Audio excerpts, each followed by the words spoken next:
É. Não, pode ficar Não, no que celular. que eu quero ver uma coisa pra gente fazer. Você quer que eu...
Seja bem-vindo a mais um Salvo Conduto Podcast. Muito obrigado por estar aqui com a gente hoje. A gente está aqui com o Remo Batalha, que é um excepcional advogado de direito imobiliário, um grande amigo também, e vai falar sobre cuidados na hora de comprar e vender um imóvel. Mas antes, Jamil, fala pra gente, por favor, qual é o assunto da semana que você trouxe pra gente conversar. Boa noite a todos, doutor Remo, um prazer recebê-lo, João, Rodrigo, todos que estão nos assistindo aí pelo YouTube, pelo TikTok, um abraço a todos. Eu gostaria então de começar, eu acho importante fazer um alerta sobre o golpe da máquina de cartão. Esse golpe ele começou a ganhar força na época da pandemia. Em princípio era um golpe até mais simples. A pessoa fazia um pedido, pedia lá pizza, por exemplo, o entregador vinha e ele colocava um valor mais alto na maquineta, por exemplo, R$ 1.000. A pessoa digitava a senha, achando que estava pagando ali R$ 100, e, na verdade, acabava sendo debitado da sua conta a quantia de R$ 1.000. Só que os criminosos começaram a criar versões mais elaboradas desse golpe. Eu vou mencionar duas delas. O primeiro é o golpe do presente. Conhece, João, o golpe do presente? Eu ouvi falar, mas explica melhor.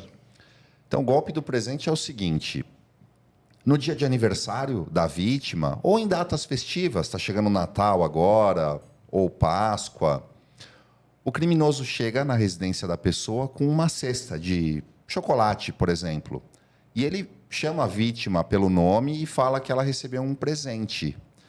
Ele chega com aquela cesta, a pessoa fica toda empolgada. Ele fala, olha, mandaram te entregar, mas para que eu possa te entregar, você precisa me pagar apenas a entrega, R$ 10. Não posso receber em dinheiro, somente no cartão. Aí a pessoa passa o cartão, achando que vai ser debitado R$ 10, né, que vai ser debitada a quantia de R$ 10, e ele coloca lá outro valor, R$ 1.000, R$ 5.000. E tem agora o golpe da fumaça, que é o seguinte, eles jogam óleo no motor do carro da pessoa, e quando a pessoa sai, começa a sair fumaça. Às vezes, alguns criminosos estão por ali, ficam avisando, para, fumaça. Quando a pessoa estaciona, aparece um outro criminoso, ele fala, olha, eu sou mecânico, por muita coincidência, eu estava passando por aqui, eu vou te ajudar. Ele abre ali e fala, não, era só uma mangueira aqui que estava desencaixada, R$ 10 está resolvido. Surge com a maquineta e, mais uma vez, é debitada a quantia de 5.000, 1.000, e eles adulteram a maquineta, às vezes eles estragam ali o visor para a pessoa não saber quanto está passando. Então, muito cuidado. Não passe o cartão em qualquer lugar, principalmente se você estiver fora de um estabelecimento comercial, apareceu alguém, não passe o cartão. Tome muito cuidado com o valor que você está pagando. O que me parece é que os criminosos eles usam de engenharia social para fazer você ficar confuso na hora de pagar, né? Por exemplo, tá recebendo um presente, ou olha, nossa, que sorte, um mecânico bem na hora que o meu carro começou a soltar fumaça. e aí você acaba nem prestando atenção ali no que você está fazendo, ou acaba passando o cartão até numa máquina com visor quebrado. É muito comum isso também em saída de shows, saída de estádio, o golpe da troca do cartão. Esse é extremamente comum, eu já vi várias vezes acontecer. Você tem que ficar muito esperto. Minha recomendação, não entregar o cartão jamais na mão do vendedor. Você mesmo insere o cartão ou aproxima o seu cartão. Porque na hora que você entrega, se você não está muito atento ali, às vezes o que esse pessoal faz, aí não vou nem chamar de vendedor, né? Porque são criminosos travestidos ali de vendedor.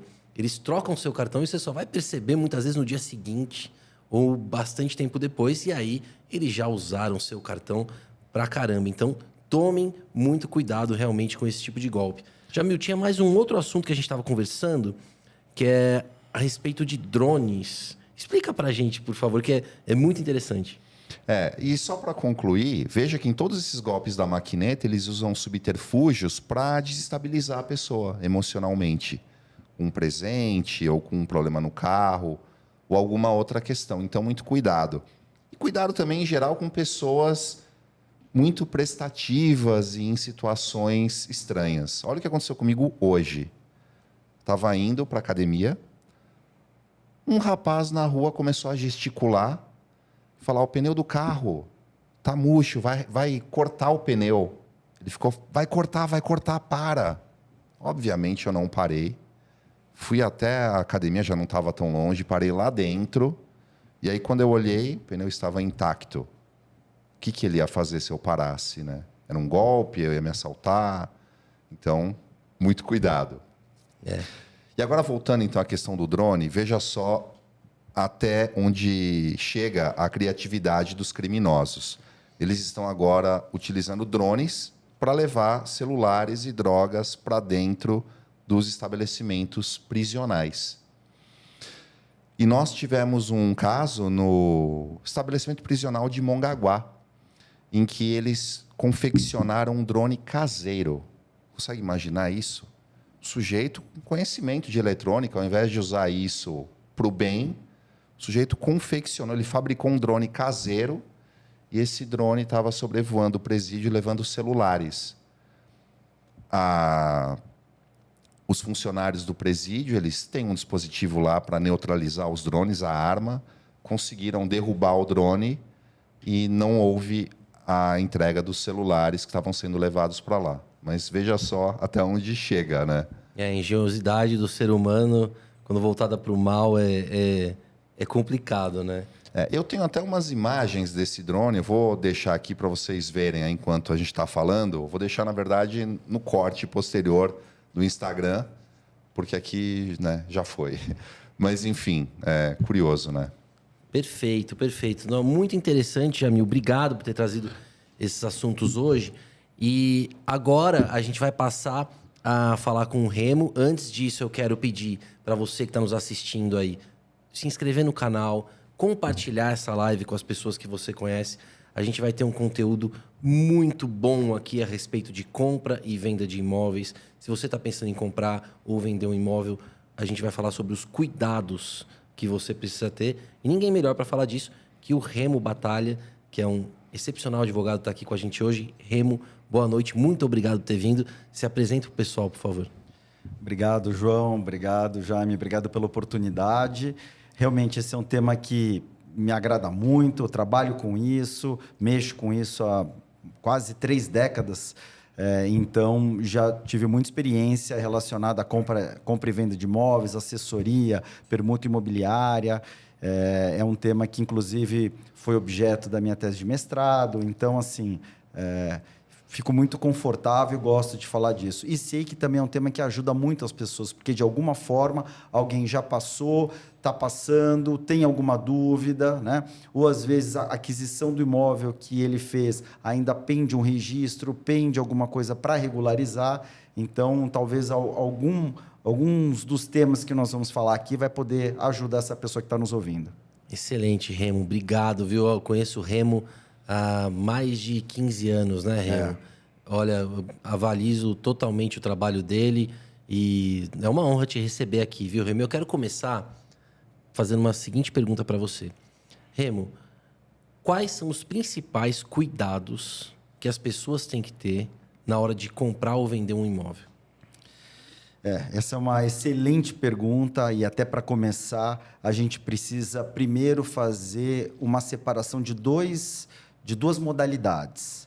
Se você está comprando um imóvel na planta de uma imobiliária, de uma construtora, né, de uma incorporadora, ou se você está comprando um imóvel de uma outra pessoa, de um outro proprietário comum, que não exerce a compra e venda como uma atividade empresarial. Isso já é importante, porque já muda a forma de você regular juridicamente essa relação, né? A gente vai ter o Código do Consumidor para ajudar aquele adquirente, o comprador, quando está comprando um imóvel na planta, e quando você está comprando de um amigo, de uma pessoa, né, de um outro proprietário, daí é uma relação puramente civil, né, regulada pelo Código Civil. Então, já começa daí. E também, essas duas modalidades, elas têm um modo diferente de acontecer ao longo do tempo e de se aperfeiçoar, né? Então, por exemplo, indo diretamente aos pontos de atenção, se você vai comprar de uma incorporadora, de uma construtora, um imóvel na planta, a questão reputacional da incorporadora é super importante, né? Porque a gente já teve situações, e até entre advogados da área imobiliária, sempre, de alguma forma, o assunto da Incol dos anos 90 volta à tona, né? Mas é que ele foi um divisor de águas e é emblemático, só que ele continuou acontecendo antes e depois, e até hoje acontece, comprar e a incorporadora falir. E o imóvel nem chegar a ser construído, né? Então, esse é um primeiro cuidado, e hoje em dia, com a internet, com uma série de recursos que você pode buscar informações para saber quantos edifícios, quantos prédios aquela construtora ou incorporadora já construiu, né? Se ela está bem no mercado, se não está. Não é só uma questão jurídica de você tirar a certidão e ver quantas ações existem, porque, às vezes, a incorporadora ela é saudável, só que ela tem um número gigante de empreendimentos, então vai ter ação contra ela, e não é isso que vai denegrir a reputação dela, né? Mas, então, quando eu falo isso diretamente ao consumidor, eu estou querendo dizer, pesquisa. Você vai comprar da empresa XYZ, vai ver, ela está entregando aquele empreendimento no bairro ao lado que ela lançou, ela construiu nos 36 meses que ela prometeu, nos 24 meses, o pessoal teve problema, e isso na internet você consegue, de alguma forma, até por notícia, encontrar esse tipo de informação, né? E daí o que vai acontecer? Obviamente, sim, é importante que você tenha algum tipo de assessoria para daí fazer uma pesquisa por meio de um advogado ou alguém que tenha algum conhecimento para olhar essas certidões e ver se realmente se tem ação, se não tem ação, se tem processo, se está em recuperação judicial, né? Se tem algum problema, se tem credores executando ela por mau pagamento, por falta de pagamento. Tudo isso são sinais, porque, no final das contas, é uma relação de confiança. Por que relação de confiança? Você vai dar um sinal, você vai assinar um compromisso de compra e venda, né? Você vai pagar, geralmente, 40% do preço até o término da construção, e daí, no término, na entrega das chaves, ou você financia, ou você paga com recursos próprios, e daí vai obter a escritura, que é o título de propriedade do imóvel. Então, é uma questão reputacional, jurídica e reputacional. Já é diferente... Isso que eu vou entrar nessa pergunta agora, a respeito de pessoas físicas. Eu queria só mencionar antes que é muito interessante o que você falou de fazer uma pesquisa, até buscar uma assessoria.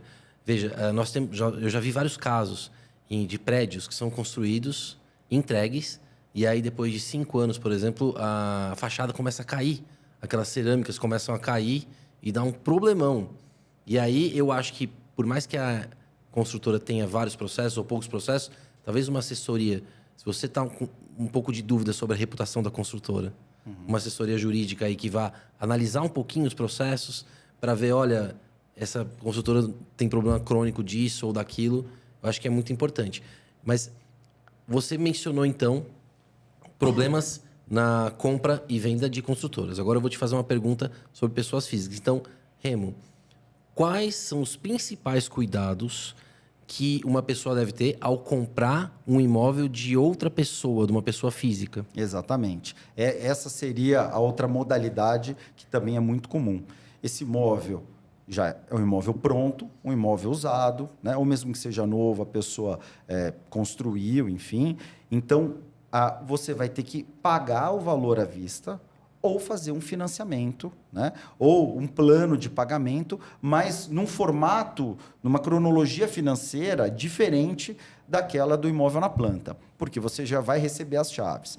Então, aqui sim, a análise das certidões forenses, analisar se a pessoa tem empresa no nome dela, se tem ação trabalhista contra ela ou contra a empresa, analisar para ver se tem ações fiscais, se ele está devendo imposto, analisar se tem dívida de IPTU sobre o imóvel, analisar a documentação do imóvel também, se está registrado, se não tem nenhuma penhora registrada na matrícula do imóvel, né? Então, você tem que fazer uma análise, uma due diligence imobiliária importante. E isso que você perguntou agora traz até um tema que foi um tema, um dos principais temas do último Congresso de Direito Imobiliário, do IBRADIM, que era justamente isso. Com a alteração do Código de Processo Civil em 2015, que, na verdade, ele reconheceu o entendimento que já tinha na Lei de Registros Públicos, ao dizer o seguinte: qualquer mácula que tenha no imóvel tem que estar registrado na matrícula. A matrícula é o RG do imóvel. Se não tiver registrado, você é um terceiro de boa-fé. Partindo dessa premissa, aos compradores pareceu, bom, então está tranquilo, eu não preciso tirar certidão, olhei a matrícula, lá não consta nada. Mas não é bem assim. Não é bem assim. Ainda existe o risco de você ter algum problema e perder o imóvel que você está adquirindo. Então, a consequência é essa, é perder, a pior de todas, né? É perder por um reconhecimento de fraude de execução, que eu vou explicar o que é, mas você perder aquilo que você está comprando. Então, aí sim o papel do advogado, né, é muito importante para poder fazer uma investigação na documentação do imóvel e dos vendedores, para ver se não tem nenhum risco que, em última análise, faça com que você perca o imóvel adquirido. Então, pegando o gancho aí, você fala de analisar a documentação dos vendedores. Então, para a pessoa que está comprando um imóvel, muitas vezes ela olha apenas se o imóvel tem dívidas ou não recaindo sobre ele, IPTU. Mas então, se o vendedor, por exemplo, tiver endividado, sofrendo processos, isso pode recair sobre o comprador, né? Como é que funciona? Sim, pelo seguinte, indo ainda mais um detalhe, IPTU e condomínio também, né? É importante pegar uma certidão da administradora, do síndico, de que não há dívida de condomínio. Isso é muito importante na questão dos apartamentos. Agora, como ele pode perder? Se o vendedor estiver endividado e tiver uma ação contra ele, ele pode ser entendido como insolvente, ou seja, ele deve mais do que tem de patrimônio. E se essas ações de cobrança ou qualquer tipo de ação que possa levá-lo a ter que pagar isso, né, levá-lo à insolvência, já estiver em curso, a venda desse imóvel pode ser caracterizada como um esvaziamento. Esse esvaziamento do patrimônio dele pode também ser determinado, ser decidido em uma ação judicial como fraude à execução, ou seja, o juiz, em um processo em curso, ele vai entender que aquela venda não poderia ter acontecido e vai cancelar. Então, o imóvel que foi vendido para o comprador, ele é cancelado, é anulado e retorna para a esfera de propriedade do vendedor, para poder ser penhorado e levado a leilão. Então, ele perde o imóvel. Daí, o que ele vai fazer? Vai ter que entrar com uma ação de indenização. Mas, ora, vai entrar com uma ação de indenização contra o vendedor que está devendo para todo mundo? Não vai receber, né? Vai ficar na fila. Então, esse é o cuidado. Você reverter uma situação dessa não é fácil. É muito provável que o comprador, fazendo uma compra arriscada, perca o valor da aquisição. E posso, sabe, porque é o mesmo tema. Sei. E aí, então, por exemplo, se ele é casado, o imóvel também é da companheira, da esposa. Aí tem que ver a certidão dos dois, né?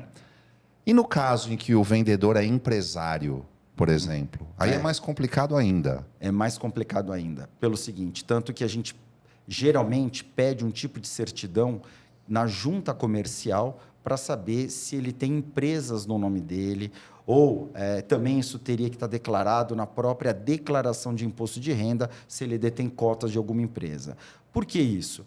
Porque seja pelo regime de casamento, né, com a mulher, e também ela seria proprietária do imóvel junto com o marido, seja por conta da empresa que ele possui, se essa empresa possui dívida, por mais que costumeiramente se entenda que quem paga as dívidas da empresa é a própria empresa, geralmente uma empresa de responsabilidade limitada, na prática não funciona exatamente assim, né? Na prática você tem ações trabalhistas, por exemplo, para falar o que é mais comum, né?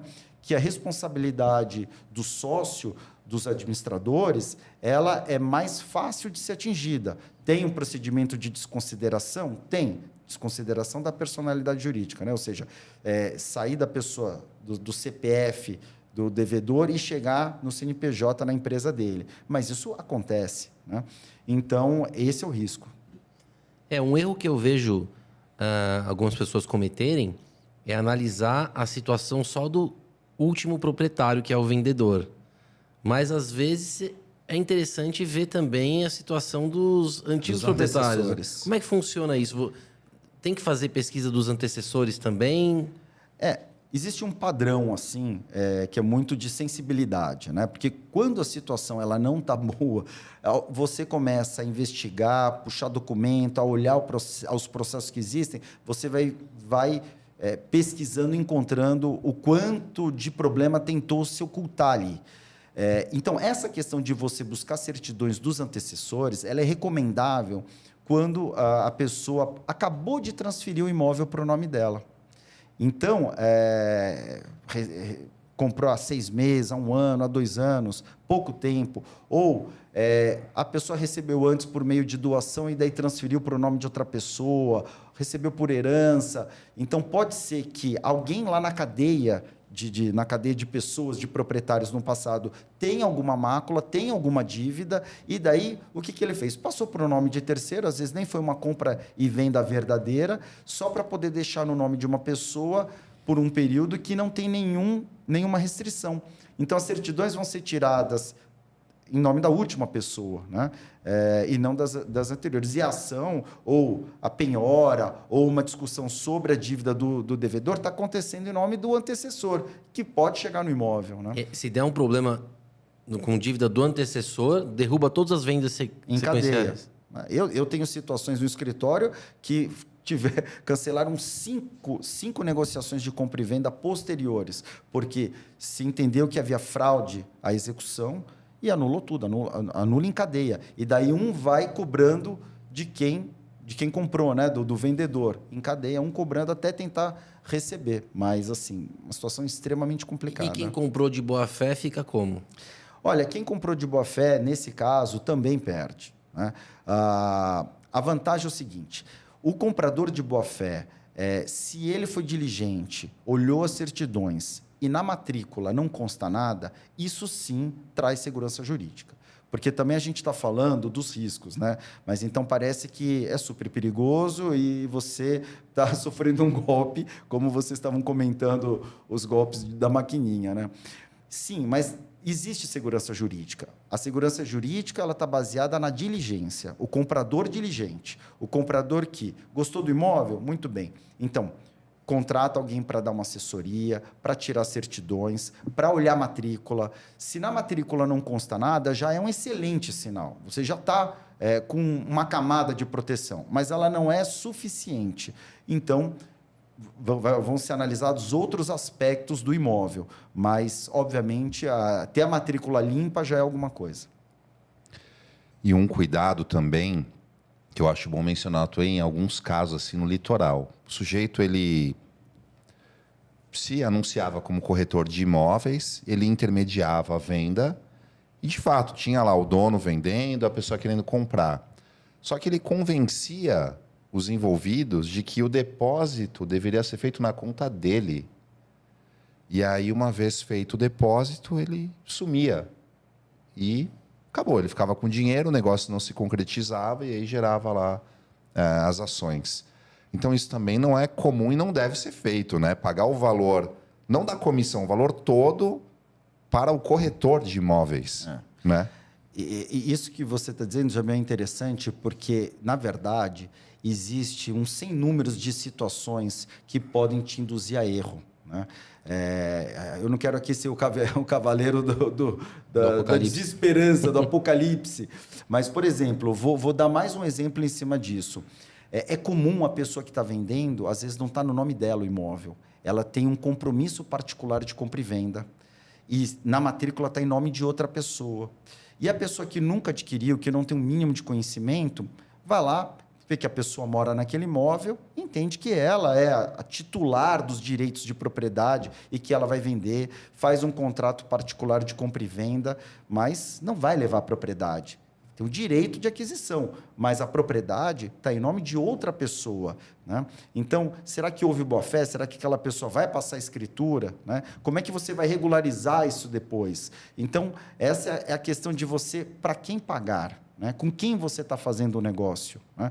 Ou foi um bem que foi recebido por herança, ele pode ser vendido por todos os herdeiros? Ou tem algum dos herdeiros que tem algum problema no nome, daí não pode ser vendido, né? Então, essa análise, ela não é limitante. Olha, as certidões, não tem nada, pode comprar. Não é isso. Tem várias situações que você tem que avaliar para ver se realmente você não tem um problema, né? Eu costumo dizer para a pessoa nunca ir à delegacia sem advogado. Agora eu vou passar a dizer também, nunca compre ou venda um imóvel sem assessoria de um advogado. Remo, o que é fraude à execução e como se proteger dela? Fraude à execução está totalmente ligada a tudo que a gente conversou até agora. A fraude à execução é o reconhecimento pelo juiz, não é a fraude no sentido criminal, né? Da pessoa que cometeu um crime, uma fraude, não nesse sentido, é no sentido civil, né? Do direito civil. Em que o juiz entendeu que aquela venda de um determinado imóvel não poderia ter acontecido, porque ela foi feita em prejuízo dos credores do vendedor. Então, o senhor João está vendendo a casa dele. Para ele poder vender, ele não pode estar devendo. Ou, se ele estiver devendo, que ele tenha tantos bens ou patrimônio capaz de pagar a dívida e também poder vender esse imóvel. Essa hipótese é a hipótese onde ele tem mais dívida do que patrimônio. Então, se já existe um processo em curso e não precisa ser um processo de execução, qualquer ação que esteja cobrando ou pedindo algo dele, do patrimônio dele, que possa levá-lo a pagar alguma coisa, se no curso dessa ação ele vende o imóvel, o juiz pode, esse mesmo juiz dessa ação, decretar a nulidade daquela venda e entender que ela não poderia ter sido feita, mesmo com escritura, e retorna o imóvel para o nome do senhor João. Para quê? Para que os credores do senhor João venham e peguem esse imóvel no processo, né, penhore, avalie o imóvel e leva para um leilão público, para ser arrematado. Com o dinheiro do leilão, esse dinheiro é revertido para o credor. Então, é por isso que o juiz decreta a fraude, retorna o patrimônio à situação anterior para que pague os seus credores. E, quando ele decreta a fraude, ele decretou a fraude em cima de algo que já aconteceu, que foi uma venda. E quem se prejudica é a outra ponta, que foi o comprador. Tá? E quem pagou não tem o dinheiro de volta. Teoricamente, tem o direito, né, de ser indenizado. Vai entrar com uma ação indenizatória contra a pessoa que lesou ele, que no caso foi o vendedor. Ele mas vai estar lá atrás da fila. Recebimento, como nós já dissemos aqui, é baixa, né? Sim. E como se proteger da fraude de execução? A primeira coisa é olhar a matrícula. A matrícula, como eu disse, é o RG. Talvez as pessoas que já tenham visto esse documento vão lembrar. Parece uma ficha com um monte de quadradinho. Lá consta, no início, o endereço, quantos metros tem. E a matrícula, ela é territorial. Então, se o seu imóvel está no bairro X, todo aquele bairro ele está abrangido por um cartório de registro de imóveis daquela região. E lá você vai encontrar o RG desse imóvel, que é a matrícula imobiliária. E lá vão ter, olha, esse imóvel teve uma casa construída em 1940, E daí foi construída por fulano, que vendeu para Beltrano, e tem toda a cadeia. Teve um financiamento que foi quitado, teve uma penhora que foi cancelada, depois a pessoa faleceu, lá vai constar o inventário, a pessoa se separou, lá vai constar a partilha, o divórcio. Então, ali é o documento que vai proteger toda a cadeia dominial, né, para saber de quem era o imóvel e de quem é atualmente. Lá você vai saber quem é o proprietário atual. E hoje, o credor, ele tem a obrigação, quando ele entra com uma ação de execução, quando ele está cobrando o devedor, de ir lá e informar naquela matrícula que existe uma ação de execução, por exemplo, que é uma ação de cobrança, que existe essa ação contra aquela pessoa. Ele não penhorou o imóvel ainda, mas ele informa. Então, isso é para proteger esse terceiro de boa-fé. Por isso que esse registro é importante. Se penhorar o imóvel, que é um ato mais importante, também vai estar registrado na matrícula. Isso vai fazer com que o terceiro comprador entre dentro de uma situação normal de segurança. Você fala, bom, já vi, é público, né? Qualquer um pode ver, é para proteger terceiros, e eu estou vendo que aqui tem uma penhora, eu não vou comprar seu imóvel. Começa por aí. Eu acho que só de fazer isso, nossa, muita coisa já teria sido evitada. E o chamado patrimônio de afetação? O que é e como que ele pode ajudar a pessoa a ter mais segurança na aquisição de um imóvel? O patrimônio de afetação ajuda muito. É uma ferramenta que veio justamente depois do caso da Encol, né? Só lembrando um pouco, porque para entender o patrimônio de afetação, precisa entender por que ela surgiu. Muitas vezes, as incorporadoras, elas faziam o lançamento de um empreendimento e começavam a vender na planta. E ela já estava com uma dificuldade financeira. O dinheiro que era destinado para a construção daquele prédio, ele era alocado em outra obra que já estava mais atrasada. E isso acabava gerando uma situação em cadeia perniciosa, né? Um pagando pelo outro, que seria aí a famosa, uma espécie de uma pirâmide, né? E daí chega um momento que as coisas não se sustentam e quebra tudo. Foi o que aconteceu com a Encol, né? Você estava pagando um apartamento, um prédio da rua tal, e o dinheiro estava indo para sustentar outra situação do passado, né? Então, daí veio a lei e determinou que, dando benefícios, é uma opção, mas ela dá benefícios para a construtora que opta em fazer a construção com o patrimônio de afetação, onde o dinheiro da venda daquelas unidades, daquele empreendimento, não pode ser destinado para outro empreendimento. Ele fica preso àquele empreendimento, assim como o terreno também, todo o patrimônio vai ser destinado àquele empreendimento. E isso gera uma proteção e gera um benefício fiscal e vários benefícios para a construtora, para ela também optar. Então, é uma forma de proteger o consumidor, né? Assim como quando você compra um imóvel na planta, que ele é financiado, a obra é financiada pela Caixa Econômica Federal ou um outro banco, também é uma outra ferramenta de proteção. Por quê? Porque o banco só libera o dinheiro para a construtora conforme vem ocorrendo a medição e o prédio é construído, os apartamentos vão se desenvolvendo, senão eles não liberam dinheiro. Então, é como se você tivesse um banco ou uma instituição muito mais poderosa que você, que é um mero adquirente, fiscalizando a obra e o desenvolvimento dela. Excelente, Remo. E quando a pessoa compra um imóvel financiado, ela pode desistir da compra?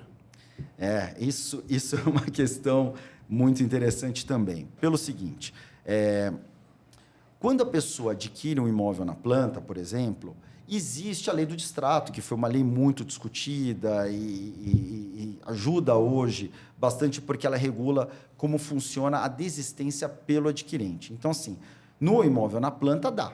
Então, até voltando àqueles modelos. O imóvel na planta dá. Você faz a compra e venda, né? Faz o compromisso de compra e venda, começa a pagar as parcelas direto para a incorporadora e você pode desistir e vai ser penalizado na forma da lei, né? Você tem direito a receber até 25% do que você pagou, né? Você perde a comissão que foi paga, Enfim, tem toda uma regulação de uma forma muito clara que não existia antes. Tá? Inclusive, aquela questão se o imóvel não for entregue, quanto que você recebe a título de fruição, né? Por não estar usufruindo do imóvel, uma espécie de um aluguel. Então, a lei estabelece tudo isso. Agora, depois que vem o financiamento bancário, daí é uma situação bem diferente. E, às vezes, as pessoas não entendem isso. Então, quando chega a entrega das chaves, a pessoa tem que ir lá e pagar o saldo, certo? Ela pagou 40% direto para a incorporadora. Os outros 60% daquele apartamento, ela vai pagar para a construtora. Mas vamos imaginar que ela não tem esse dinheiro. Ela vai num banco privado, público, pega um financiamento e o banco entrega esse dinheiro para a construtora. Como é que vai ficar a matrícula do imóvel? O imóvel é do adquirente, mas ele está com uma alienação fiduciária em favor do banco. Nesse momento, essa é a falsa noção do consumidor. Às vezes ele imagina que ali, eu não estou mais aguentando pagar, vou devolver o imóvel. Não tem para quem devolver. A construtora, ela já recebeu, ela já foi embora. Ela recebeu o dinheiro do banco. O negócio para ela, a compra e venda, exauriu, finalizou. A pessoa só tem uma relação com o banco. E é uma relação, não é uma relação imobiliária, é uma relação financeira, dando o imóvel em garantia. Então, se ele deve lá X mil reais para o banco e vai pagar em 30 anos, ele tem uma dívida com o banco, não tem como desfazer. Só tem como perder o imóvel ser levado para leilão. Com o dinheiro que esse imóvel for leiloado, paga-se a dívida com o banco e, se sobrar alguma coisa, paga você. Então, essa situação que eu entendo que não é fácil de compreender, mas isso é muito importante para o consumidor. Entender que essa relação pós-entrega das chaves não é uma relação que você pode simplesmente falar, não aguento pagar, não quero mais o imóvel e devolve. Não tem para quem devolver. A pessoa vai ter que vender o imóvel.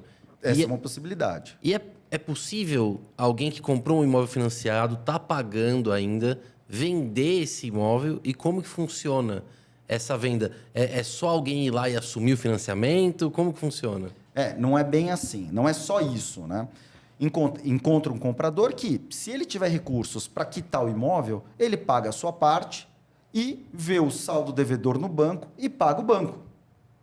Ou, se ele não tiver todo esse dinheiro, ele te paga tudo aquilo que você pagou, o valor combinado, e ele tenta fazer uma cessão desse financiamento para o nome dele. Mas o banco vai querer analisar se ele é uma pessoa solvente, vai querer ver quanto ele ganha, vai querer ver o olerite, vai querer ver o imposto de renda, vai fazer uma análise financeira para ver se ele aceita substituir um pelo outro. O banco tem que concordar. O banco tem que concordar. Ou fazer uma portabilidade. Vamos imaginar que você seja cliente de outro banco e lá você tem uma linha de crédito. Então, vai fazer a portabilidade. Esse banco quita o banco do vendedor e você passa a dever para esse novo, para o seu banco, né? Com quem você tem uma relação. E um outro golpe que tem que tomar cuidado, você mencionou portabilidade, é o golpe da falsa portabilidade. Eu já vi um monte de vezes acontecer isso, principalmente com dívidas menores, mas até mesmo em financiamento pode acontecer. A pessoa liga e fala que vai fazer a portabilidade para você e você ainda vai ganhar um troco. Né?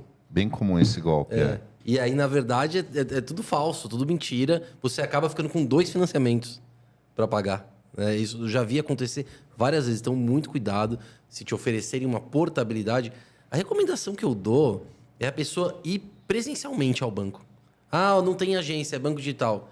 Cara, melhor não fazer. Não arrisque, porque no final você vai sair com 2 financiamentos. O que você já tinha e mais um novo. Não, você sabe que isso, você deu o exemplo lá da pessoa que recebe a cesta, né? Ou a questão do carro. Realmente, você é colocado numa situação onde, como se você devesse um favor, né? E você fica desguarnecido ou você não fica atento à situação, né? Porque você não está com todas as ferramentas para brigar ou para negar. Porque a pessoa te ajudou, você está querendo, na verdade, agradecer e retribuir. Então, isso te desarma.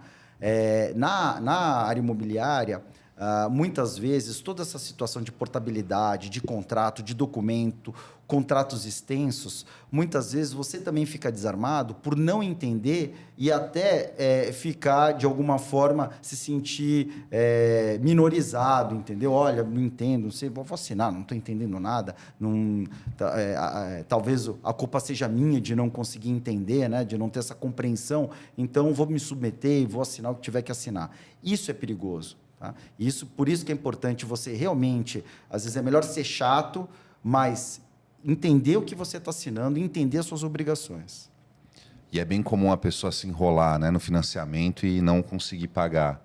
Porque quando você vai lá ver o imóvel na planta, todo mundo já fez isso em algum momento, eles não mencionam a correção, né? Ou até fala muito en passant. Mas aí ele vai falando, não, você vai pagar mensais de tanto, e trimestrais, e semestrais, é uma confusão. Só que ainda vai ter a correção em cima daquilo, né? E depois, você, quando recebe o imóvel, você tem que pagar, né? A transferência do imóvel, que é um valor alto. E muitas vezes o imóvel não está em condições de moradia. Mesmo sendo novo... Piso, armário, né? É verdade. A compra ela é muito emocional, né? Principalmente quem está adquirindo pela primeira vez, aquele sonho, né? Ah, vou ter filho, quero um apartamento maior, né? Então, assim, a compra, ela, de fato, é muito emocional e isso ofusca, muitas vezes, a razão. E não é nem só a questão no Brasil, você vai pegar um financiamento de 10 anos, 20 anos, você não sabe o que vai acontecer nem com a economia, nem com você, se você vai continuar empregado e vai poder pagar. Então, essa situação de não conseguir pagar um financiamento longo, de fato, é um problema e isso acontece. É isso que leva à ruptura, né? A ruptura dos contratos imobiliários. Eu acho curioso, né? Porque, assim, às vezes a pessoa não se importa em pagar 6% de corretagem para um corretor de imóveis, mas acha caro, às vezes, pagar 1%, 2% para um advogado, pelo menos dar uma olhada na situação. Muitas vezes, a compra do imóvel é o negócio mais importante que a pessoa vai fazer na vida dela. Não, mas para dar uma olhada é de graça, não é? Você pedir para o advogado só dar uma olhada. Uma olhada é aquela olhada assim, que você olha e fala, olhei. Acabou. É engraçado assim, quanto custa? Não custa nada, porque eu também não vou fazer, né? É de graça, mas também não faço. Mas assim, essa questão de investir, não é nem agora vendendo peixe, mas, de fato, às vezes você tem um ganho, porque o advogado pode te ajudar a negociar alguma coisa que vai além do valor que você está pagando para ele. Pode ser algo que tenha um valor financeiro imediato, uma negociação, porque ele encontra alguma coisa no meio da negociação que possa fazer com que vocês renegociem o preço. Olha, tem um problema aqui, que eu não sabia, tem um problema no condomínio, uma dívida do condomínio que pode recair sobre os proprietários, e eu sou adquirente. Vamos imaginar que você está comprando um apartamento e tem uma dívida lá com um antigo zelador, funcionário, fabulosa. Se o condomínio não tem dinheiro para pagar, todos os condôminos vão ter que ratear isso. E você vai estar assumindo um problema que não é da sua época, né? Primeiro que poderia ter uma discussão, né, se isso seria uma dívida do antecessor ou não, mas a princípio de quem está adquirindo, se não ficar regulado. Então, assim, são situações que podem ser identificadas e falar, olha, cliente, presta atenção, aqui tem uma questão que no futuro pode vir a acontecer. Ele vai lá e negocia isso, fala, olha, eu vou te pagar X, só que eu vou te pagar X menos Y, você aceita? Porque eu descobri isso aqui pode me afetar. Ou então a gente vai colocar uma cláusula que, se acontecer, essa dívida, você vai me ressarcir. Então, são situações que, às vezes, um pequeno investimento numa assessoria vai te dar um conforto, uma segurança, e vai também te reduzir o valor da aquisição, né? Excelente, excelente. Remo, a gente postou um vídeo falando sobre passar o imóvel na escritura por um valor abaixo do que realmente foi a venda. E aí no vídeo eu falo, nunca passe o imóvel por um valor abaixo do que efetivamente foi a venda. Vou aproveitar que você está aqui hoje, Dr. Remo Batalha, para quem não conhece, um excepcional advogado de direito imobiliário, super especialista. E vou te perguntar, Remo, quais são os riscos de passar um imóvel por um valor abaixo do valor da negociação na escritura? Legal. Gostei do seu vídeo. Aliás, para quem está assistindo e não assistiu, né, acho que é muito interessante ver a forma como você expõe de uma forma clara coisas importantes. Mas isso é muito comum, né? Por N motivos. E, aliás, mais um detalhe, quando eu assisti, cada um vê um lado do problema. Você, como criminalista, você enxergou ali o problema de um viés criminal, né? Eu já olhei um viés civil, de indenização, né? De ressarcimento de danos ou de evicção, enfim, vou explicar tudo isso. O risco é o seguinte: primeiro que, além da questão criminal, além da questão fiscal que você está submetendo, hoje em dia, ainda dentro da questão fiscal, mas que é muito ligada à compra e venda, você está comprando, está vendendo, você já viu por quanto ele declarava, quanto a gente vai declarar, vai ter ganho de capital. Essas contas, elas são feitas de uma forma hoje quase que instantânea, né? Ou seja, você não precisa contratar um tributarista necessariamente, né? Quando a gente vai fazer uma assessoria numa compra e venda, a gente olha também essa questão fiscal para entender, principalmente se o meu cliente é o vendedor. Você já calculou o ganho de capital que você vai ter que pagar sobre o lucro que você está tendo, né?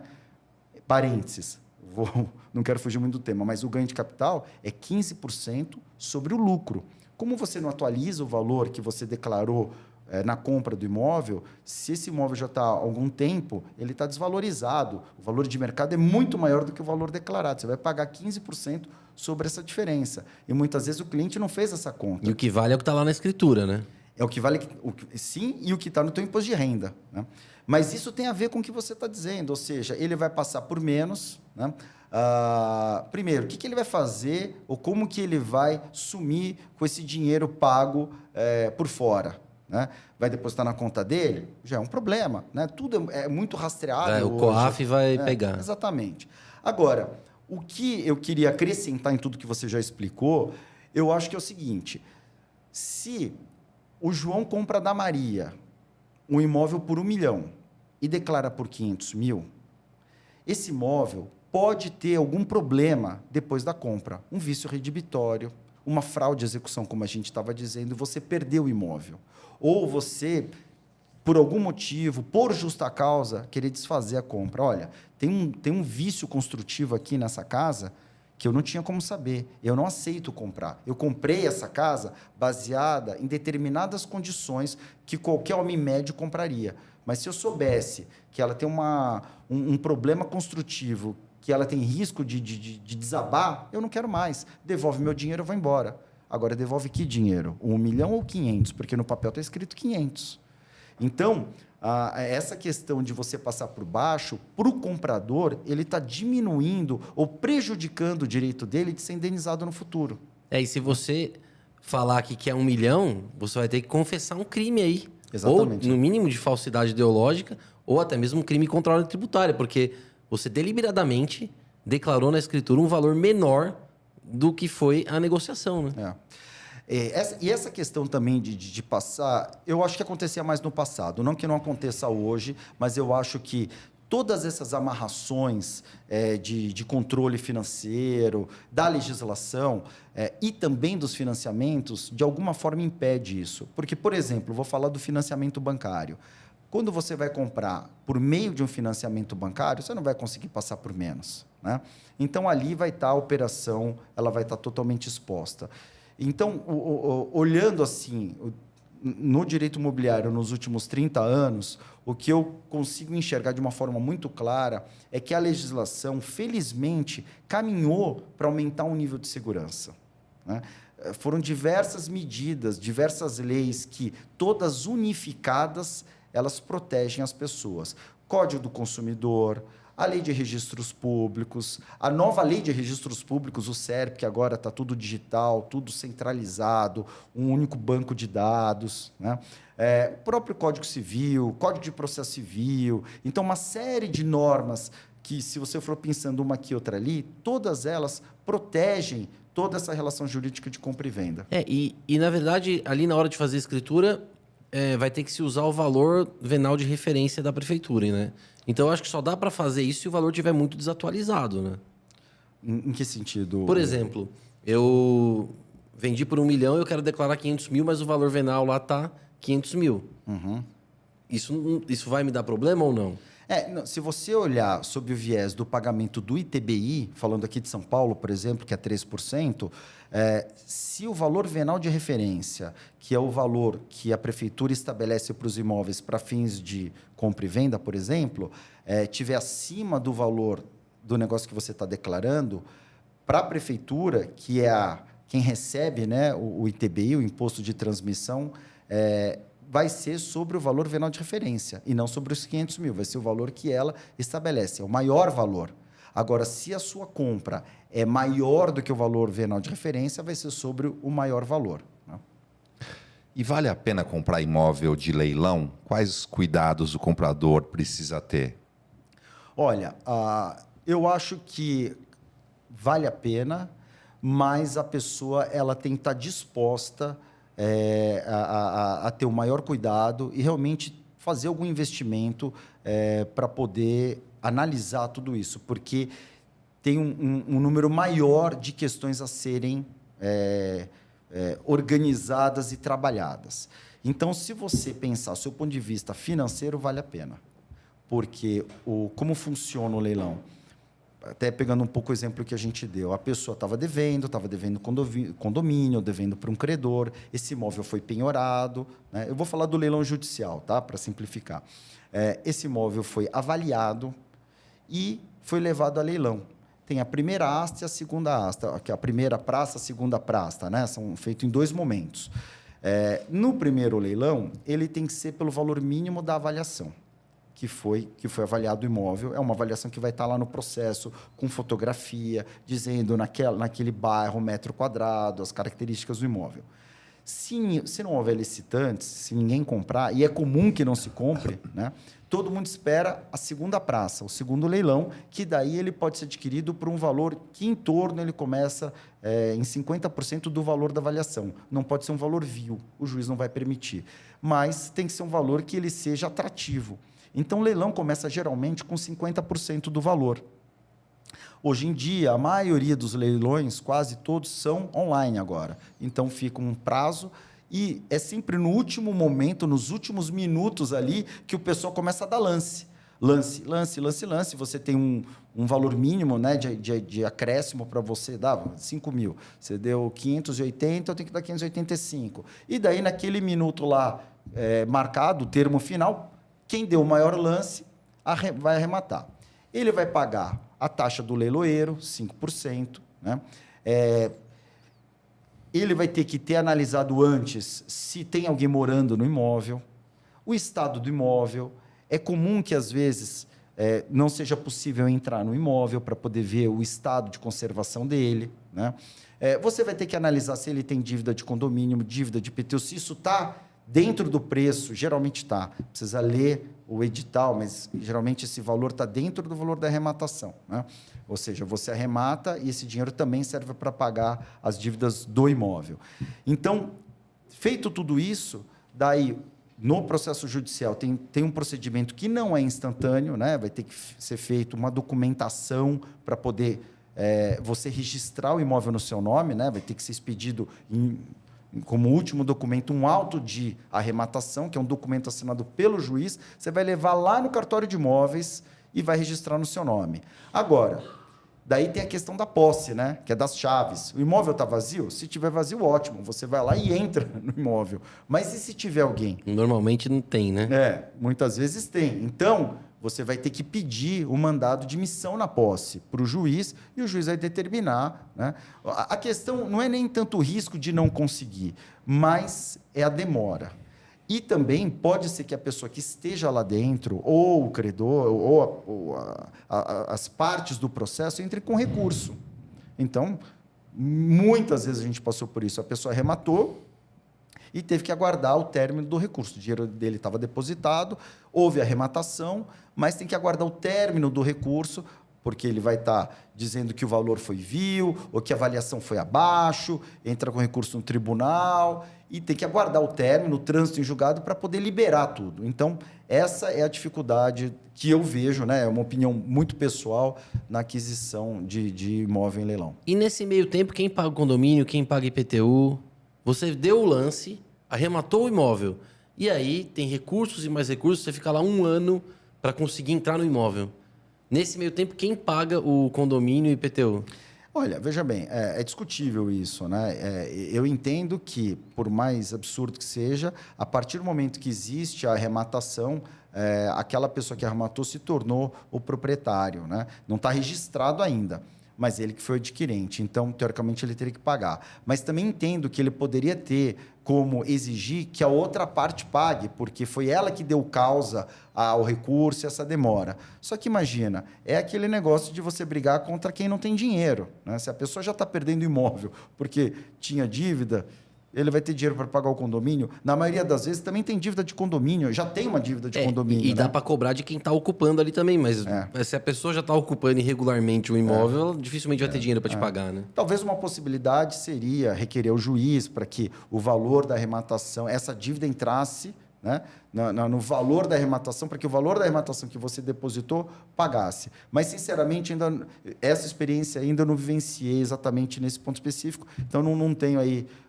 uma resposta exata, mas são as ideias. Né? E quando o imóvel é de vários herdeiros e um deles não quer vender, como funciona? Olha, é engraçado que outro dia eu passei por isso. Bom, primeiro que assim, a venda precisa da anuência de todos, né? Não tem a copropriedade, ela é uma coisa que, se você quer vender o imóvel por inteiro, todo mundo vai ter que assinar. Não tem como ninguém é obrigado a vender, né? Tanto é assim que existe uma ação de alienação de bem comum. Se nós três aqui somos donos do mesmo imóvel, eu quero vender e vocês não querem, e vocês também não querem comprar a minha parte, o que eu vou fazer? Eu vou lá no Poder Judiciário, entro com uma ação, falo, juiz, eu não quero mais ser sócio, eu preciso do dinheiro. Avalia o imóvel, leva para leilão. Do valor que for arrematado, já que eles não querem comprar a minha parte, eles levam a parte deles do dinheiro e eu levo a minha parte. Né? Essa é a ação de alienação de bem comum. Então, por exemplo, no caso dos herdeiros, acontece isso. Ou todos vendem amigavelmente, ou se eles não querem vender e um quer vender, porque um não é obrigado a continuar como coproprietário, como sócio no imóvel, ele vai entrar com essa ação. Né? No final é melhor fazer um acordo, então, porque no leilão vai vender por muito menos. Por muito menos. E a tua pergunta talvez seja até o inverso, né? Imagina, todos querem vender e aquele não quer vender. Mas assim, você também não pode obrigar, porque talvez ele possa ter razão, né? Está vendendo por um valor menor. Por isso, eu tenho uma justificativa, eu não sou obrigado a vender. Não adianta você ter a maioria. Não adianta ter a maioria. Agora, numa situação dessa, que foi até engraçado que aconteceu numa situação que eu participei, na hora H, uma das pessoas não vendeu. E o adquirente comprou o imóvel, comprou 80 e tantos % do imóvel, dos outros herdeiros, e ficou com o abacaxi de ter um herdeiro como coproprietário dele, e ali ele vai ter que fazer uma segunda negociação, ou, eventualmente, entrar com uma ação, depositar o valor em juízo, falar, eu não quero continuar como sócio dele. Né? É uma como boa saída, né? Para a pessoa que quer muito comprar o imóvel, comprar as cotas dos demais herdeiros e depois entrar com a ação para leiloar só aquela... tentar adjudicar, né? Parece-me um péssimo negócio, na verdade. Difícil, é muito difícil. Se não quer vender, é melhor deixar quieto, né? E procurar outro imóvel, né? É complicado, porque às vezes a pessoa quer muito comprar, né? E aí é a única saída. Porque não tem como você convencer alguém que não quer vender por dinheiro nenhum a vender. Você vai ter que levar para o judiciário. Essa também perspectiva da dificuldade de aquisição, ela tem um viés empresarial também, né? Muitos empresários, eles vão, na área imobiliária, vão procurar justamente os imóveis encrencados, que tem problema de documentação, tem invasão. Por quê? Vai pagar bem menos. Para pagar menos, ele vai, de alguma forma, já tem alguma experiência, ele vai resolver o problema daquele terreno, daquele imóvel, e daí, realmente, ele vai ganhar um valor exponencial, né? Vai ganhar muito mais, porque ele resolveu um problema do imóvel que estava depreciado. Né? O Jamil mencionou imóvel de herança. Vamos supor, vou repetir, vamos supor que um herdeiro mora num imóvel e os outros herdeiros não concordam com isso. O que eles podem fazer? Eles podem cobrar um aluguel, por exemplo, do herdeiro que está lá no imóvel? Pode. E também vivi várias vezes essa situação, tanto por quem mora, como por quem está fora do imóvel. Né? Pode, pelo seguinte, até por uma questão de justiça, no sentido de que, se nós dois temos um imóvel e você utiliza e eu não, por que você tem essa vantagem em detrimento do meu direito, né? E eu levo esse prejuízo? Por quê? Né? Então, o que é o correto e o que a legislação vai proteger vai avaliar qual o valor da locação, ou se já tem um valor de mercado, e vai pedir para que você pague, a pessoa que está usando pague a fração do outro. Né? Então, paga metade do aluguel, mas vai pagar por estar utilizando o imóvel integralmente. O que acontece muito na prática é, às vezes fica aquele filho que cuidou dos pais até o falecimento, e aí ele fica no imóvel e ele se sente no direito ali, por ter cuidado dos pais, de ficar no imóvel. Essa questão dele ter cuidado dos pais entra na conta, não entra? Não entra na conta. Do exemplo que você falou agora, me surgiu um outro raciocínio. A dificuldade talvez seja de você despejar a outra pessoa que também é proprietária, assim como você. Por que você tem mais direito do que ele? Talvez ali ele tenha uma preferência. Ele já morava, ele já detém a posse. Então, por que você conseguiria, através de uma ordem, retirar ele do imóvel? A não ser que tivesse alguma justa causa para isso. Mas, numa condição normal, os dois estão em nível de igualdade. Ele já tem a posse. Né? O máximo que você vai conseguir vai ser ou receber um aluguel proporcional à tua porção a porção da propriedade, ou então realmente levar o imóvel à venda. Né? Mas se ele não pagar, dá para fazer o despejo por falta de pagamento? Eu entendo que ali o despejo ele é bem complicado, porque não é uma relação locatícia, não é uma relação de locação. Eu acho que é uma relação de indenização pela fruição. Né? Agora, no direito, eu tenho uma opinião, outro advogado vai ter outra, e dependendo de como isso é colocado, o juiz vai decidir de um lado ou de outro. Então, assim, mas eu entendo que não seria uma relação de locação.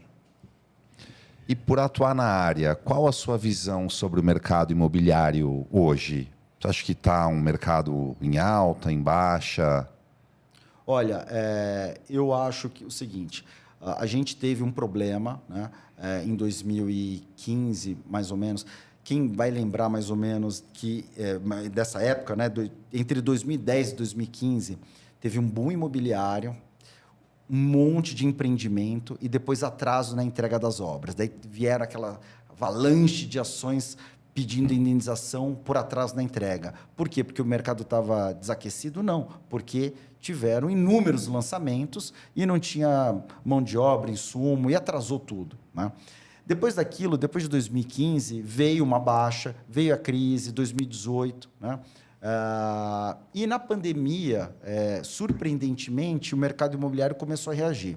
Se esperava mais do que eu ouço, tá? Não sou do mercado imobiliário, mas do que eu ouço, esperava-se até mais pós-pandemia. Mas, mesmo que não atingiu o ponto ótimo, hoje você vê aqui em São Paulo andando quantos empreendimentos estão sendo lançados, construídos, né, por grandes incorporadoras, ou seja, são situações que realmente estão se concretizando, vão se concretizar. E, voltando a elogiar a nossa legislação, né, até para a gente poder também coroar aquilo que realmente dá certo, né, e está dando certo, a legislação do plano diretor, eles aumentaram o raio da área construtiva em torno de estações de ônibus, de metrô. Então, as incorporadoras passaram a ter interesse em alguns terrenos que antes eram desinteressantes, porque o potencial construtivo era baixo. Por exemplo, aqui do lado aqui vai lançar uma estação de metrô. Bom, então, todo esse raio aqui de 700 metros de raio em volta vai poder construir tantas vezes mais a área do terreno. Hoje, sei lá, imagina que poderia construir 2 vezes, depois vai poder construir 6 vezes. Não sei se esses números que eu estou falando são os números verdadeiros, mas só para a gente ter um exemplo. Então, aqui passa a se tornar um terreno interessante para as construtoras, ela compra, faz uma permuta imobiliária com o proprietário e constrói um prédio. Isso acaba desenvolvendo, né?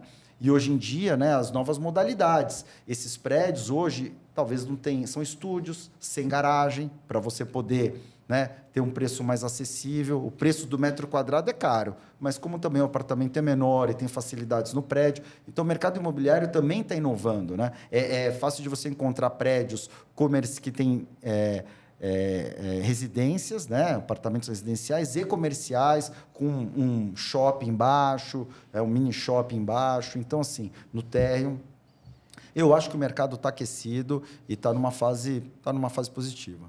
Eu nunca vi o valor dos imóveis abaixar. Eu sempre vejo só aumentar. Mas, hoje em dia, a gente vê tantos lançamentos de novos imóveis, tantos imóveis à venda e o valor do metro quadrado tão alto que dá uma impressão, às vezes, até que é uma bolha assim, que vai estourar. Eu também penso, tem tanta gente assim, com tanto dinheiro para comprar esses imóveis, né? É muito lançamento. Você vê aqui na Avenida Indianópolis, é uma coisa absurda, né? Eu estava passando aqui e vi...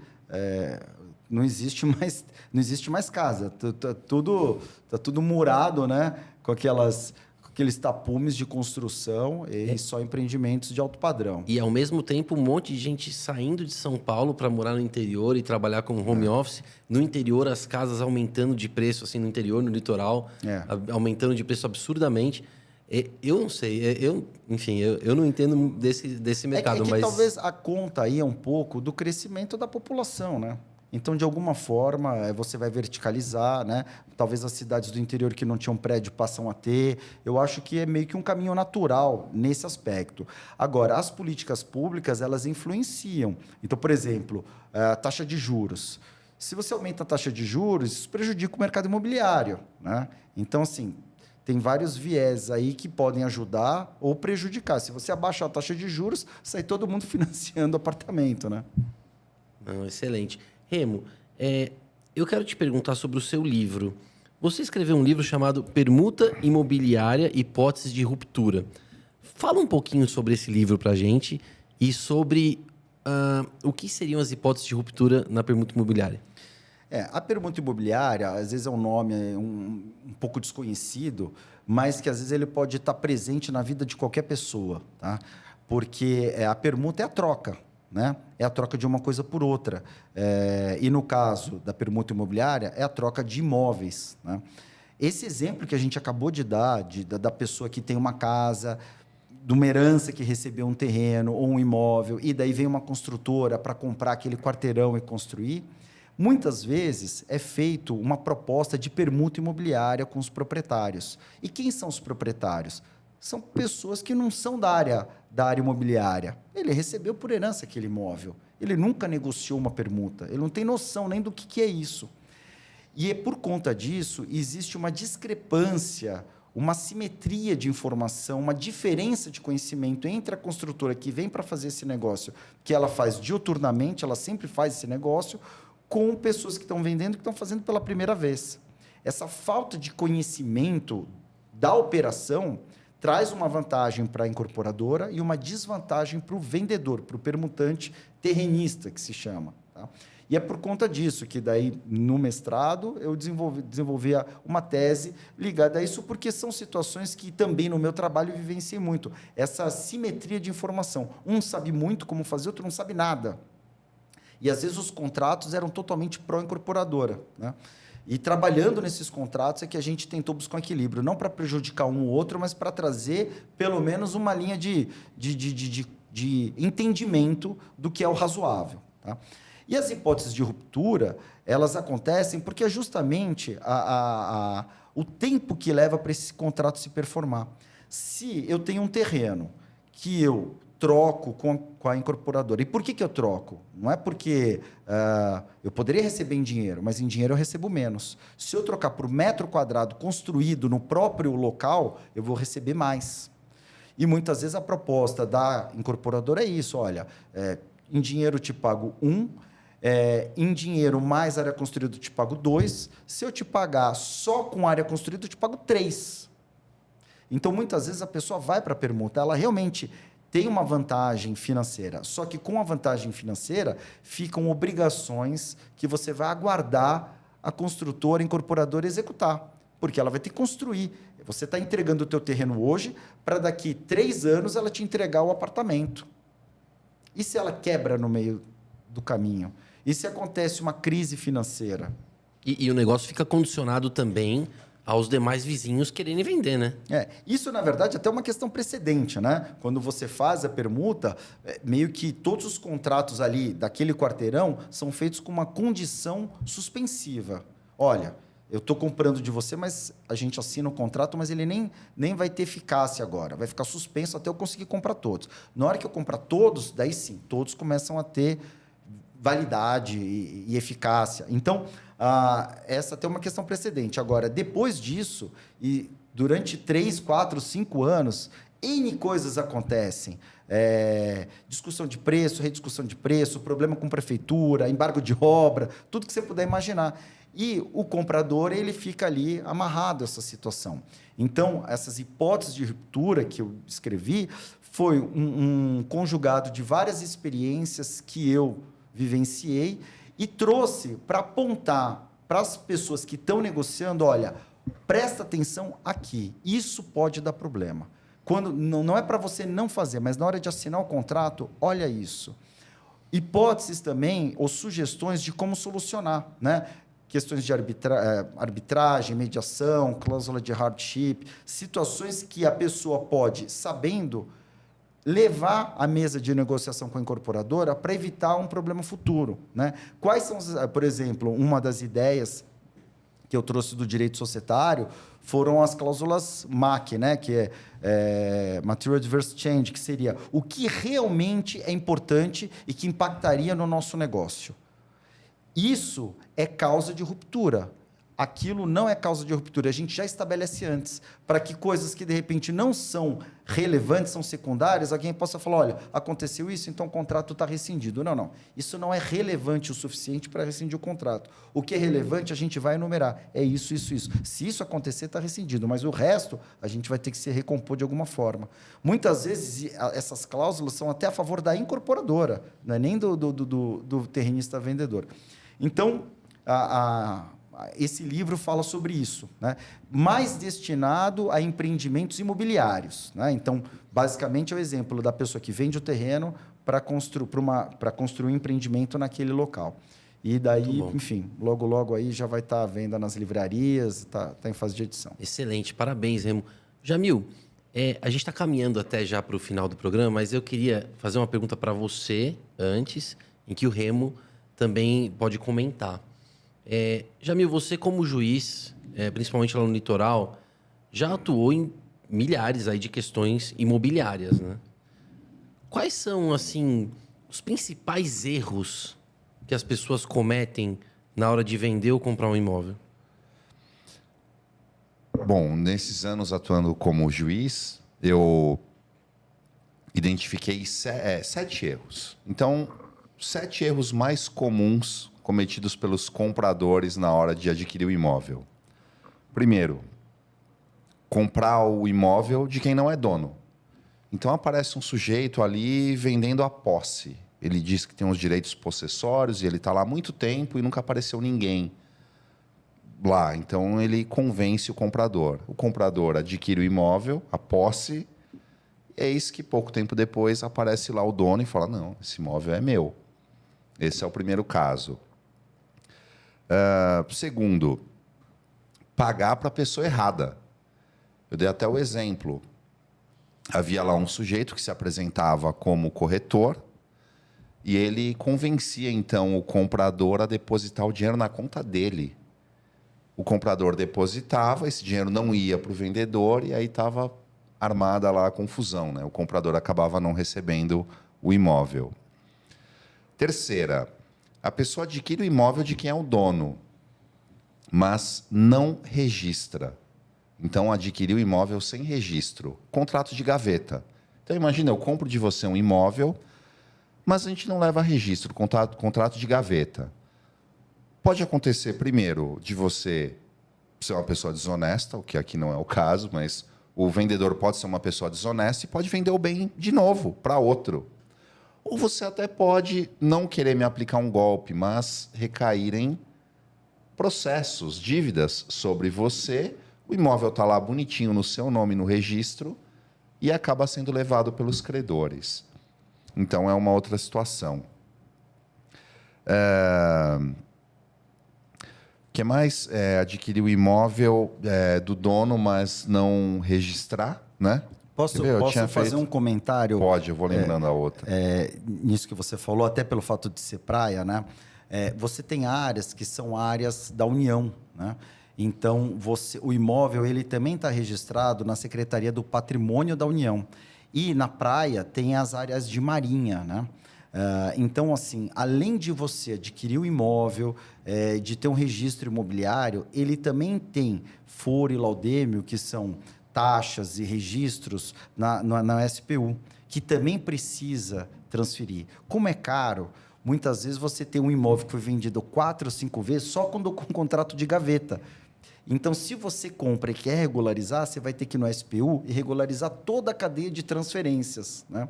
Então, quando você fez esse comentário, tem mais esse acréscimo. Dependendo do imóvel, ele tem um segundo cadastro que também precisa ser observado e regularizado. E nesses casos na praia também tem muito problema ambiental, né? De você não poder construir ou poder construir só um pouquinho do terreno e o vendedor não te fala. Aí a hora que você compra e vai construir, chega lá a fiscalização, você pode até responder por crime ambiental se você derrubar árvores ali, enfim. Exatamente. Quarto erro mais comum, não pesquisar se recai em dívidas sobre o imóvel. Então, vamos imaginar que você comprou um bem e recai em dívidas lá de IPTU, por exemplo, do período que o proprietário anterior ficou no imóvel. São as chamadas dívidas propter rem. Elas acompanham a coisa. Você adquire o bem com as dívidas. Quinto erro mais comum, não pesquisar se o vendedor tem processos contra ele. Ele pode estar se desfazendo do patrimônio porque tem execuções caminhando contra ele, que é justamente se desfazer. Se você não pesquisar isso, esses credores podem depois acabar tomando o bem. Sexto erro mais comum, não verificar se o imóvel está em boas condições. Já peguei várias ações assim. A pessoa compra o imóvel e depois se depara com vícios ocultos, infiltrações, rachaduras, risco de desabamento, e depois quer desfazer o negócio. Porém, o vendedor já gastou o dinheiro e aí o comprador não tem o que fazer. E o sétimo erro mais comum, e esse é o mais comum de todos, é não examinar as cláusulas do contrato de compra e venda e principalmente do contrato de financiamento. A pessoa não analisa os custos que ela vai ter, as taxas que vão incidir, a atualização monetária, depois não consegue pagar e entra com ação para tentar revisar as cláusulas do contrato de financiamento ou reduzir o valor do financiamento, né, o valor descontado mensalmente dela, porque acaba atingindo muitas vezes um montante que não é suficiente, né, o que sobra do salário dela não é suficiente para a própria subsistência da pessoa. São 7 problemas mais comuns que eu identifiquei. Excelente. Eu vou até acrescentar um que eu vejo que é bastante comum também, que a pessoa só vai uma vez ao imóvel e aí ela vai lá e compra. Só que ela foi, às vezes, num domingo ou num sábado. E aí, durante a semana, ela percebe que a situação ali é insuportável para ela continuar morando por algum motivo. A feira é na porta, é perigoso à noite. E aí, não tem o que fazer. Porque não é motivo suficiente para você devolver o imóvel, rescindir o negócio. Eu até, uma vez, sugeri que a pessoa vá no Airbnb, por exemplo. Às vezes, no prédio ali, tem um apartamento alugando no Airbnb. Fica ali uma semaninha, se for possível. É um investimento pequeno até, para você se acostumar. Hoje em dia, é muito possível fazer isso, né? Então, é o que eu diria. Não visite só uma vez o imóvel que você quer comprar. Sabe também um caso que alguns casos, é porque eu atuei muitos anos em Itanhaém e lá a questão possessória é muito forte. Então havia muitas ações de todos os tipos que vocês podem imaginar. A pessoa compra o dono, de quem é o proprietário mesmo, olha tudo, registra no nome dela, bonitinho. E aí vocês pensam, não, então está resolvido. Mas ela deixa de verificar se tem pessoas morando no imóvel. E aí tem pessoas morando lá. Com os capião. E essas pessoas alegam que já têm a posse há muito tempo e adquiriram a propriedade por uso capião. E muitas vezes quem comprou perde o imóvel.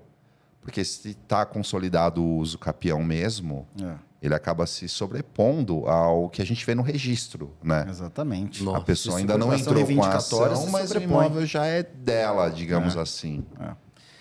E além disso, né, acrescentando também mais alguma coisa, é que a gente focou bastante na questão dos apartamentos, das casas residenciais, mas nos terrenos, daí você tem uma preocupação maior, ambiental, que você comentou, ver se tem algum projeto de desapropriação daquele terreno, né, que vai diminuir a área dele, né?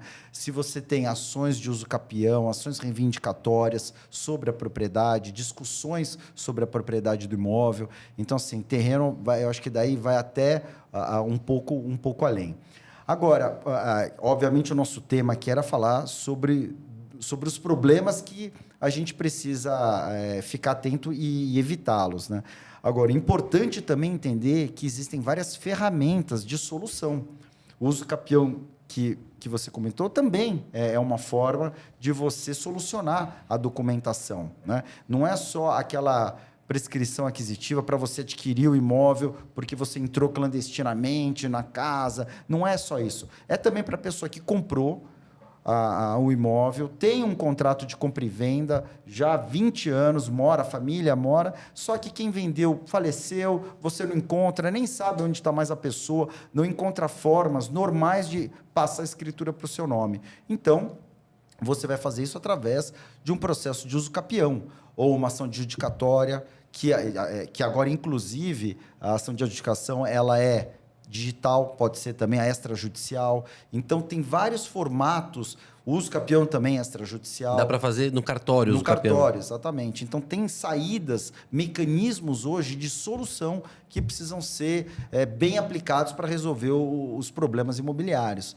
Tem saída, a gente falou dos problemas, mas é importante mencionar também que tem saída. Perfeito, Remo. Olha, muito obrigado mesmo pela sua presença. Jamil, suas considerações finais. Muito obrigado, Remo. Obrigado, João, mais uma vez. Rodrigo, muito obrigado. E a todos que nos assistiram.